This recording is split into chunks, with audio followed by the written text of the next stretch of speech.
think twice before you ignite. Joining us this morning is Darren Henry, Assistant Conservator of Forests from the Departments of Natural Resources and Forestry, Division of Food Security, Natural Resources, the Environment and Sustainable Development. Good morning, Mr. Henry, and welcome to the show.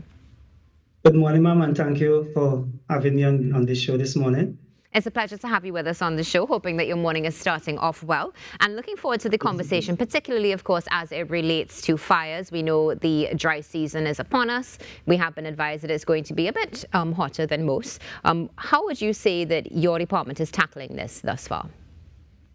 Well, just before I go into that, just want to let the public know that the fire season basically starts from the 1st of December to the 30th of June every year.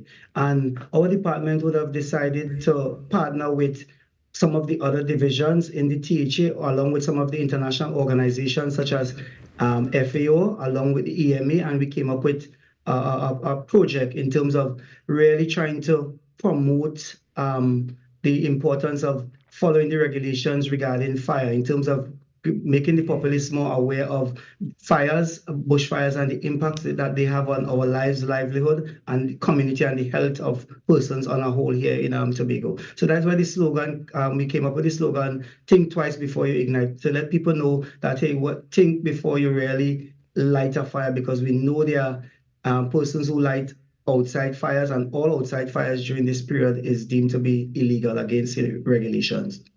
Now, you've mentioned regulations, Mr. Henry. Where can we access those regulations? Those regulations should be online. It should be the Agricultural Fires Act, Chapter 6302. Those regulations will be online. And in your experience, what would you say the rates of fires are specifically in Tobago during the dry season, and what are some of the main causes? Well, coming out of the Trinidad and Tobago Fire Service, they would have indicated that last year alone we had just over 400 bushfires, and we know the Tobago is basically on conservation type forestry, and we know we are highly tourism oriented. So those fires will definitely have an impact on our tourism product and also the water resources, because we know in the dry season the challenges that are faced by hotels on the island, and we want to let people know that lighting fires is also intrinsically linked to the production and productivity of the watersheds. Now, aside from lighting fires particularly, are there any other things that you have seen in Tobago that have led to fires being widespread? Maybe like somebody, as we always get the warning of throwing a cigarette out of your window, maybe glass, that sort of thing.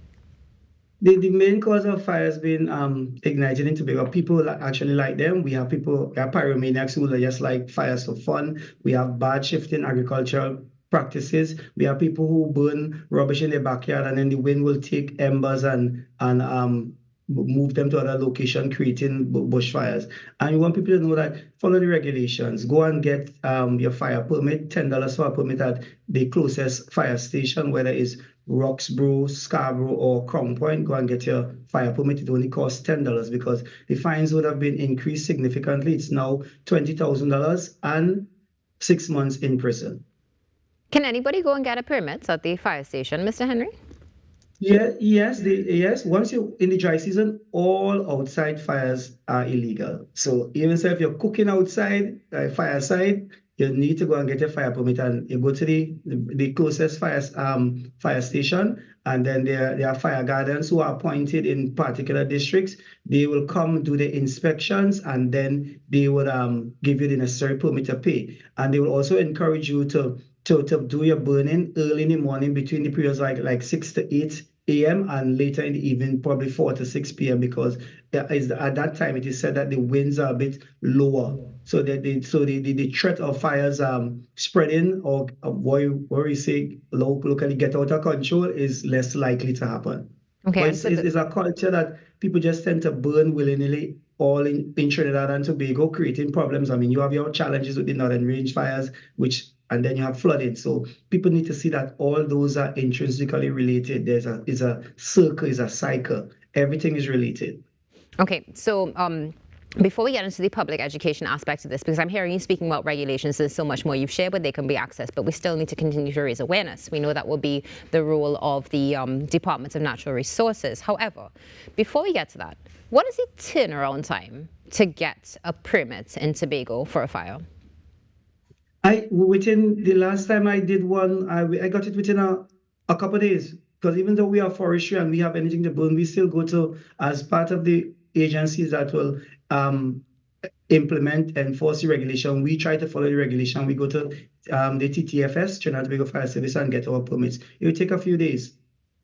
Okay, and one of the things you also mentioned is that there will be an inspection prior to receiving the permit. But is there any particular criteria that needs to be met before the inspection? Like if I come and I tell you, well, I want to do a cook in my backyard, am I eligible for a fire permit automatically? Like, is that considered a reason to come and inspect and move forward?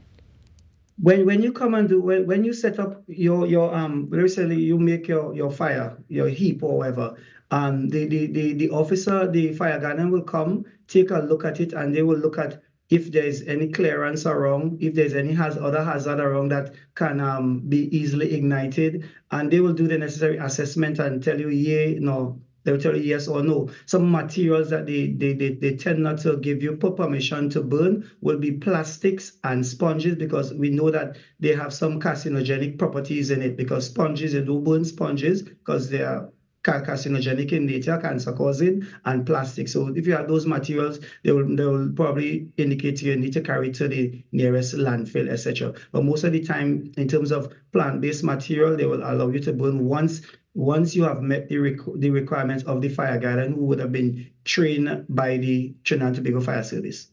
Okay. Now, Mr. Henry, moving forward, of course, with this, education is necessary. How is the department ensuring that there is public and island-wide education available for all? Well, this year we're going to be doing a lot of education awareness. We would have started it yesterday, and now today we're going to continue also Monday. And we don't work by ourselves. We work along with the Trinidad and Tobago Fire Service and other agencies, EMA, etc., to get the word out. We also will be doing that in terms of our school education programs. We're trying to target schools, because you said that, some people say that parents are fixing their ways, so you try to nurture the younger ones so that there will be a change in behavior going forward, and the children will carry the message back home to their parents and hopefully influence them into some more positive type behavior.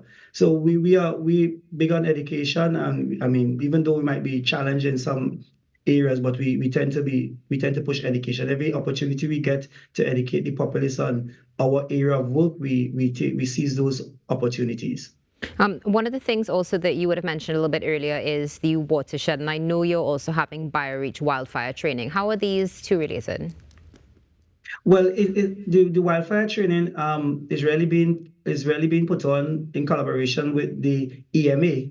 There's a project at EMA called BioReach, which is a shortage for biodiversity conservation and agroecological land restoration in productive landscapes. That is a big word for BioReach, but it's a program that helps to degraded lands, help to try to improve the state of forests on degraded land, etc. And through that project, obviously, if you're managing forest resources, one of the challenges in terms of managing forest resources is fires and wildfires. So that is part of the program. So these experts from the US, presently contracted by FAO as a consultant. They used to work in Nature Conservancy. Florida is big on fires, etc. So those guys are coming to share their expertise with both the National Forestry Division and THA Forestry in terms of how to even use some of the methods that they will use to detect possibility of areas where fire is going to start, and how to kind of respond to them, and what strategies we're going to be putting in place to treat those fires. Well, in Tobago, most of our fires are really centered around that main watershed, Corland watershed, which is predominantly dominated by guinea grass and bamboos. So it is a challenge, and that is where it's on the southwest basically, and that is where most of the hotels are. And it's problematic that those areas burn every year. So we're trying to change people's behavior. Hoping that I think we're going to be successful. It might take some time, but with constant education or public awareness programs and project, we should get in a few years' time, we should see some change in behavior among the populace here on the island. Now, Mr. Henry, for those who would like some more information, how can we get in contact with you and your team?